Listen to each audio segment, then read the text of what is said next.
Hello， 大家好，我是 Serafina， 今天是我做的第2期视频。今天主要想跟大家聊一聊我大学期间做兼职的经历。在这期视频开始之前，我想先感谢一下大家对我上一期视频的关注，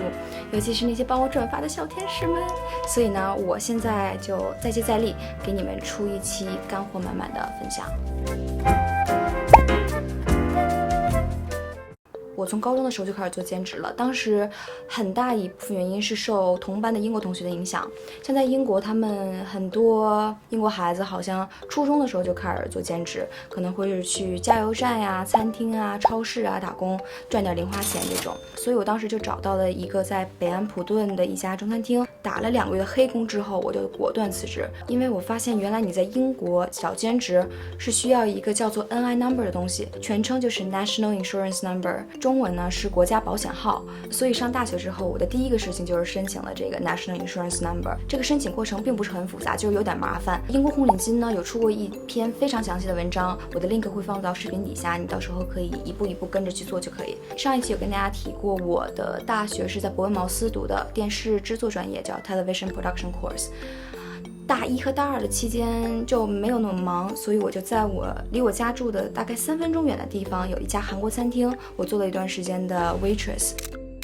主要做的是前台接待、点餐、上菜、擦擦桌子、扫扫地之类的。对于咱们留学生来说，英国政府是支持我们在完成学业的前提下，最多可以打工20个小时。这个时间对我来说是正合适的，因为当时我是1周工作3次，大概从5点半到10点半。当时工资给的我是1小时6磅，我1个月下来能赚300多磅。在茅村这种地方，其实300磅生活费我是够了的。总体来说，在餐厅打工是挺辛苦的。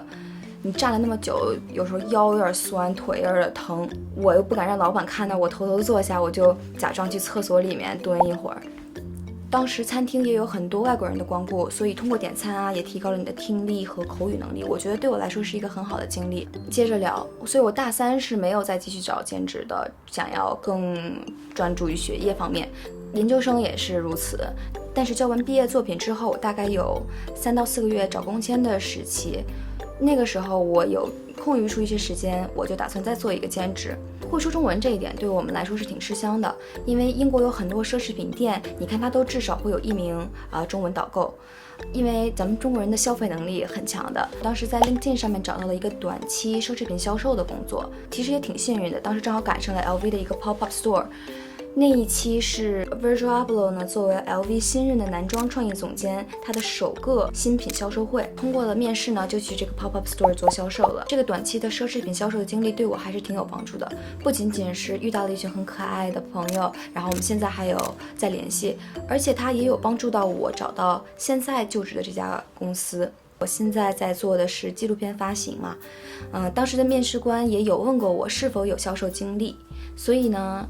我正好就用上了。相对我的2个兼职经历来讲，我觉得销售工作还挺提高英语能力的，因为工作环境的原因，周围基本上都是外国人，工作时间也相对更灵活一点，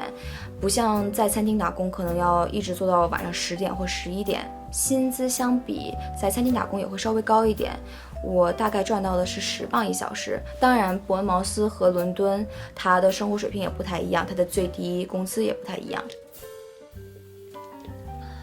最后总结一下，大家留学期间兼职无非就是2种原因，一是体验生活，2是缺钱。我觉得如果你有时间和精力，在能完成学业的前提下去做兼职，是会对你有很大的成长的。1周20个小时，其实你的生活费都可以自己赚出来。打工这个事儿虽然有点累，但它有用也有趣。但是如果是后者的话，我觉得你要好好权衡一下，你出国的目的是什么。个人建议还是要以学业为重，所以咱们量力而行。那好，这一期的视频我们就聊到这儿。如果你有什么问题的话，可以留言或者是私信给我。我们下期见，拜拜。